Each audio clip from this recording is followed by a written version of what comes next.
Bom dia! Começa agora aqui pela Rádio Londrina Conversa da Fazenda. Produção e apresentação de Carlos Bosque e Emerson Nazaré de Almeida. O excesso de chuvas no sul e a falta de água no centro-oeste brasileiro começa a trazer preocupações mais sérias em relação à produtividade da safra brasileira de soja. Por enquanto, o mercado internacional ainda não começou a precificar as perdas da safra sul-americana, mas analistas começam a acreditar que se o cenário persistir, logo teremos reflexo na Bolsa de Chicago. Pedro Moreira, pesquisador da Embrapa Soja de Londrina, nos fala agora sobre as condições das lavouras brasileiras da oleaginosa. Bom dia, Carlos. Bom dia. Nós estamos dando uma corrida aí nas lavouras de soja na região, temos alguma ideia do que está acontecendo ainda no Mato Grosso do Sul e Mato Grosso, que é o nosso maior estado produtor, e nos gerou bastante preocupação essa última semana. Por que, Pedro? Nós não tivemos nenhuma perspectiva para nós aqui no Sul de um tempo mais favorável. Então, uma quantidade grande de problemas começam a ser mais acentuados. Por exemplo, a soja não está crescendo, não está desenvolvendo, e o tempo passa e ela entra em floração. E nós todos sabemos, mesmo os materiais depois de hábito indeterminado, quando ela entra em floração muito cedo, a expectativa é que nós vamos ter um porte menor.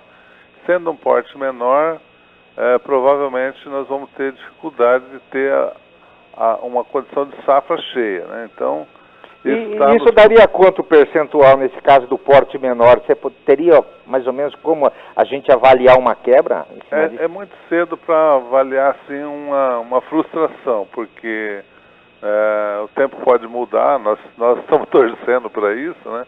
Para que possa mudar, mas infelizmente eu acho que nós teríamos assim já uma redução hoje aí na faixa dos 10% por aí. Isso aí já daria realmente para a gente avaliar. Isso por quê? Porque não desenvolvendo a planta, outros problemas são acentuados. Nós temos fechamento, mais um custo aí em termos de controle de invasora, né? E o pessoal está ficando preocupado porque há um incentivo muito grande para uma correção química. E o problema não é químico simplesmente. Isso eu falo. Correção química seria suprir a planta de nutrientes que realmente são favoráveis a dar uma coloração mais verde na planta. A planta, a sua estrutura biológica, ela tem muitas enzimas, muitas proteínas que são responsáveis pelos fatores de crescimento, pelos fatores de produção, e isso depende de luz.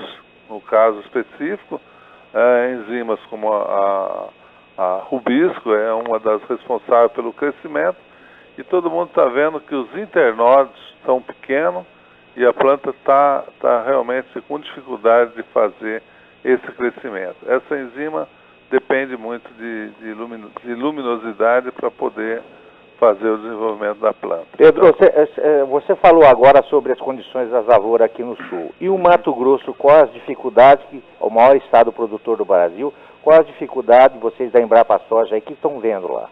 Falta de chuva lá. Lá é o contrário. Lá é o contrário.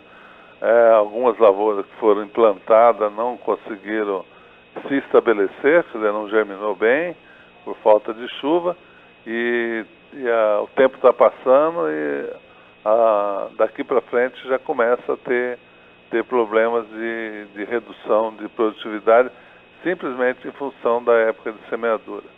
Então, a gente está com um pouco de dificuldade esse ano de avaliar, porque ainda tem um pequeno espaço aí para dar uma corrigida, mas não tem previsão para isso. As previsões se mantêm. Nós tivemos um trabalho aqui a semana retrasada, onde a meteorologia informa que essa condição do El Niño deve perdurar até meados de janeiro, né, nessa mesma condição aí.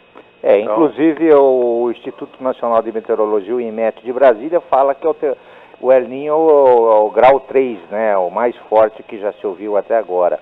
E isso realmente está trazendo problemas. Tanto vai refletir na safrinha de milho lá na frente no Mato Grosso também, pelo atraso, né, Pedro? Ah, com certeza.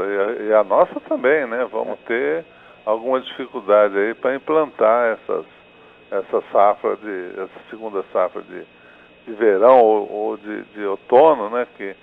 Então, essas condições são bastante preocupantes, porque nós tínhamos uma previsão de um ano muito cheio, uma safra total, e estamos vendo essas condições bastante desfavoráveis, com um problema mais agravante ainda, que é o nível de erosão que nós estamos vendo. Ninguém vê água limpa hoje nos rios, né?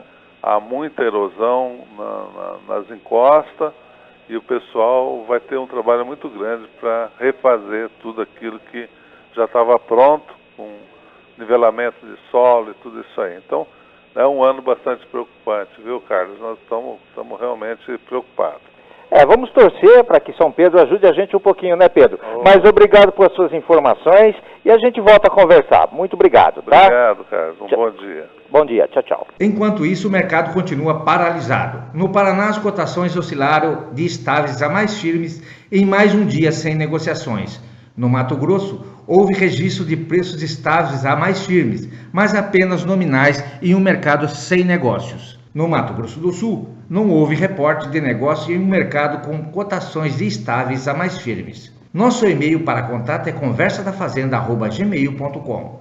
Nosso canal no YouTube é Conversa da Fazenda, Bloco 1, Bloco 2 e Bloco 3. Lá vocês podem acessar todos os nossos programas divulgados aqui pela Rádio Londrina. Já voltamos com informações sobre o mercado de milho.